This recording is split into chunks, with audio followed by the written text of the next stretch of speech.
কবিরের মিথ্যে ধরা পড়তেই কবিরকে সপাটে চড় মারল ত্রটিনী। সম্পূর্ণ জানতে হলে দেখতে থাকো।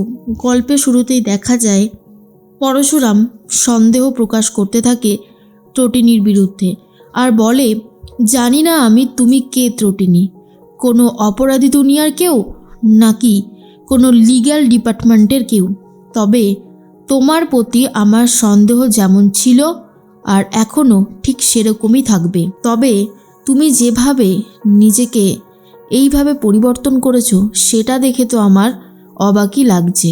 এর মধ্যে দেখা যায় বলরামকে ফোন করেছে পরশুরাম আর বলে, বলরাম তুই আমাকে একটা কথা বল, ত্রটিনীকে যেই গাড়ি থেকে ফেলে দিয়েছিল সেই গাড়িটার নাম্বারটা ঠিক কী ছিল? আমি হয়তো গেস করতে পারছি নাম্বারটা কোন গাড়ির আর কার ছিল, কার হতে পারে। বলরাম বলে, কেন, তুই কি ভাবছিস বলতো? পরশুরাম বলে, তুই এক কাজ কর না, নাম্বারটা আগে বল, তাহলে আমার সুবিধা হবে। বলরাম বলে, আচ্ছা সে আমি না হয় দেখছি, কিন্তু তুই কি গেস করতে পারছিস? পরশুরাম বলে, গেস তো আমি অনেক কিছুই করতে পারছি, তবে একবার একটু শিওর হয়ে যাই। এর মধ্যেই ত্রটিনী সবার জন্য চা করবে বলে ঠিক করে। তখনই কর্ণ চ্যাটার্জি, কবির আর আরাধ্যা চলে এসেছে ত্রটিনীর বাড়িতে। কর্ণ চ্যাটার্জি এসেই কথা শোনাতে থাকে ত্রটিনীকে আর বলে, 1 কাপ 2 কাপ 3 কাপ চা একটু বেশি করো, কারণ আমরা এসেছি বলে কথা। নর্মাল চা পাতা দিয়ে চা কিন্তু আমরা খাই না, আমরা তো জানোই কত হাই সোসাইটির লোকজন, তো আমরা চায়ে বেশি করে দুধ, এলাচ, লবঙ্গ এসব দিয়েই চা খেতে ভালোবাসি। তখনই ত্রটিনী বলে, আমার স্বামী একজন ছাপোষা মানুষ, তার ইনকামেই সংসারটা চলে, তাই বেশি রোয়াবি আমরা দেখাতে পারি না। আর একটা কথা, আপনি আর বেশি চা খেয়ে কী বা করবেন, কারণ আপনার যে সমস্ত 2 নম্বরি বিজনেসগুলো আছে সেগুলো কিন্তু আমি জেনে গেছি। আর আরাধ্যা, তোকে আমি ভালোবাসতাম, নিজের বোন ভাবতাম, আর তুই কিনা আমার সাথে এত বড় বিশ্বাসঘাতকতা করতে পারলি কিসের জন্য? না মানে আমি বুঝতে পারছি না যে তুই কেন এমনটা করলি, কিসের লাভ তোর হলো? তুই কবিরকে ছাড়ানোর জন্য মা হওয়া নিয়ে এত বড় মিথ্যে বললি, ভাবতেও পর্যন্ত পারছি না। তখনই আরাধ্যা কিছু বলার মতন অবস্থাতে নেই। এরপর কবির বলে, শোনো, তুমি না বেশি বাড়াবাড়ি করবে না। ত্রটিনী সপাটে চড় কষিয়ে দেয় কবিরের গালে। কর্ণ চ্যাটার্জি বলে, তোমার সাহস দেখে আমি অবাক হয়ে যাচ্ছি, তুমি আমার ছেলের গায়ে হাত তুললে? তখনই বলে ত্রটিনী, যা করেছি বেশ করেছি, এটা আমার অনেক আগেই করা উচিত ছিল। ও যেভাবে আমার বোনকে মিথ্যে বলেছে, আমার বাড়িতে এসে এত বেশি কথা বলছে, তাই ওকে তো মারাই দরকার। কর্ণ চ্যাটার্জি বলে, তা বলছিলাম তুমিও তো অনেক অন্যায় করেছো, তোমার অন্যায়ের শাস্তি কে দেবে ত্রটিনী? এর মধ্যেই চলে এসেছে পরশুরাম আর বলে, বাজার থেকে একদম টাটকা টাটকা সবজি এনেছি, রান্নাবান্না হবে কষিয়ের, আপনি এক কাজ করুন, আপনি এখানে থেকে যান। কর্ণ চ্যাটার্জি বলে, এই যে তুমি কি জানো, তোমার স্ত্রী রীতিমতো খেলে বেড়াচ্ছে, তুমি কি সেটা বুঝতে পারো না?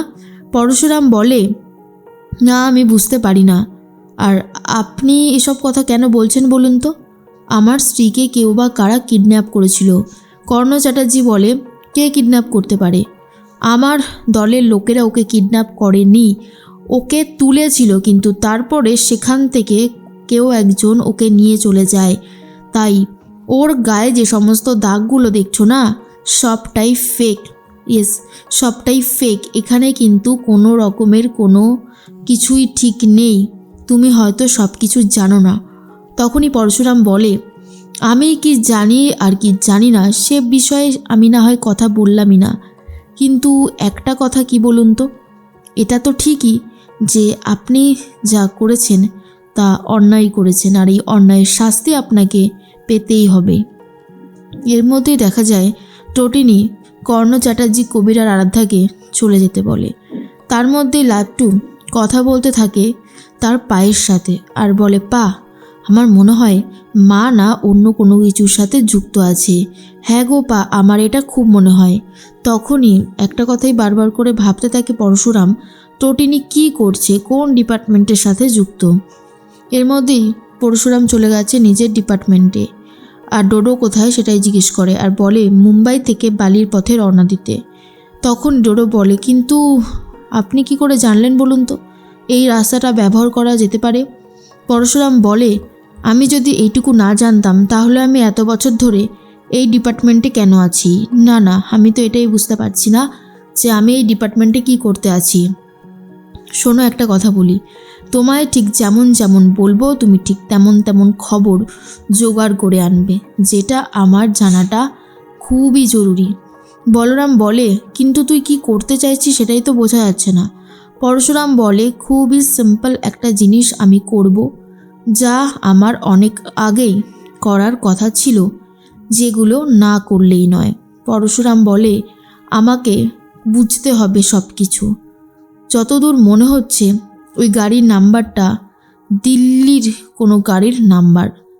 এরপরে পরশুরামের কথা শুনে বলরাম বলে, শুনলাম ওই গাড়িটা নাকি নিয়েছিল কারোর কাছ থেকে চুরি করে।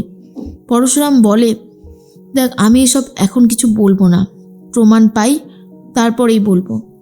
তবে ত্রটিনির বিষয়টা আমার ভীষণই সন্দেহজনক লাগছে। প্রতিটা মুহূর্তে মনে হচ্ছে ও আমাকে ঠকাচ্ছে, কিন্তু আমি যতদূর ত্রটিনিকে চিনি ও কখনোই ঠকানোর মতন মেয়ে না। ও কখনো কাউকে ঠকায়নি, আমাকে তো ঠকানোর কথাও ভাবতেই পারে না। কিন্তু ঘটনাটা ঠিক কী হচ্ছে সেটা জানাটা যে কতটা ইম্পর্টেন্ট সেটা আমি বুঝে গেছি।